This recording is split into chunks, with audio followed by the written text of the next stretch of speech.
வாக்காளர் பட்டியலில் புதிதாக பெயர் சேர்க்க, நீக்க, முகவரி மாற்றத்திற்கான சிறப்பு முகாமில் பொதுமக்கள் நீண்ட வரிசையில் நின்று விண்ணப்பங்களை வாங்கி பூர்த்தி செய்து கொடுத்தனர். ஜனவரி 1ஆம் தேதி 2015ஆம் ஆண்டு அன்று 18 வயது பூர்த்தியடைந்தவர்கள் அக்டோபர் 15ஆம் தேதி முதல் நவம்பர் 10ஆம் தேதி வரை வாக்காளர் பட்டியலில் பெயர் சேர்க்கலாம் என்று அறிவிக்கப்பட்டு விண்ணப்பங்கள் வழங்கப்பட்டு வருகின்றன. இதே நாளில் முகவரி மாற்றம் செய்ய விரும்புபவர்கள், புதிய வாக்காளர் அட்டை, பெயர் நீக்க விரும்புபவர்கள் உரிய படிவத்தை பூர்த்தி செய்து கொடுக்கலாம் என்று தேர்தல் கமிஷன் அறிவித்தது. இந்நிலையில் இதற்கான சிறப்பு முகாம் ஞாயிறன்று தமிழகம் முழுவதும் நடந்தது. சென்னையில் நடந்த சிறப்பு முகாமில் வாக்காளர் பட்டியலில் தங்கள் பெயர் உள்ளதா என்பதை வாக்காளர்கள் நேரடியாக வந்து தெரிந்து கொண்டனர். 18 வயது பூர்த்தியடைந்தவர்களும், வாக்காளர் அடையாள அட்டைக்கு விண்ணப்பிப்பவர்களும், பல்வேறு திருத்தம் செய்ய நினைத்தவர்களும் உரிய படிவத்தை வாங்கி பூர்த்தி செய்து கொடுத்தனர்.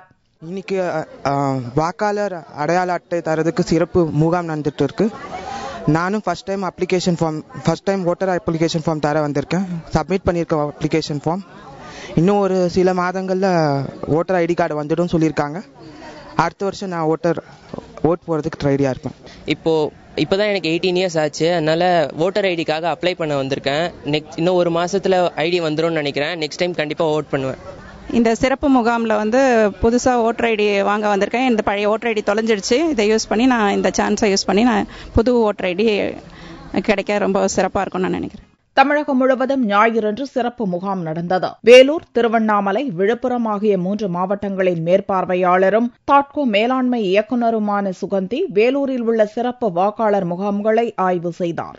அப்போது இடைஞ்சாத்து, ஆசிரமம், ஆரோக்கிய மாதா பகுதியில் உள்ள முகாம்கள் திறக்கப்படாமல் இருந்தன. இதனால் பொதுமக்கள் ஏமாற்றத்துடன் திரும்பினர். இங்க சிறப்பு முகாம் நடந்து கொண்டிருக்கிறது. வாக்காளர் சேர்க்கல், நீக்கல். ஆனா வேலூர்ல சைதாப்பேட்டை இருக்கிற எல்லா பகுதியிலும் எந்த ஒரு ஸ்கூலும் திறக்கப்படவில்லை. சைதாப்பேட்டை பகுதி உள்பட எல்லா இடத்திலும் போய் பார்த்துட்டு எல்லாரும் வாக்காளருக்கான படிவங்கள் வரல, வாக்காளர் படிவங்கள் எதுவும் வரல. கேட்டாக்க அலகரிக்கிறாங்க. கடந்த 10 நாட்களாக எந்த வாக்காளரும் சேர்க்கப்படவில்லை, அதை பத்தி செயல்படவில்லை. கேட்டா ஆள் இல்லை, எல்லாம் சொல்லிட்டு இருக்கிறாங்க. எப்ப கேட்டாலும் அலகரிக்கிறாங்க. இதுக்கான எந்த நடவடிக்கையும் இல்ல.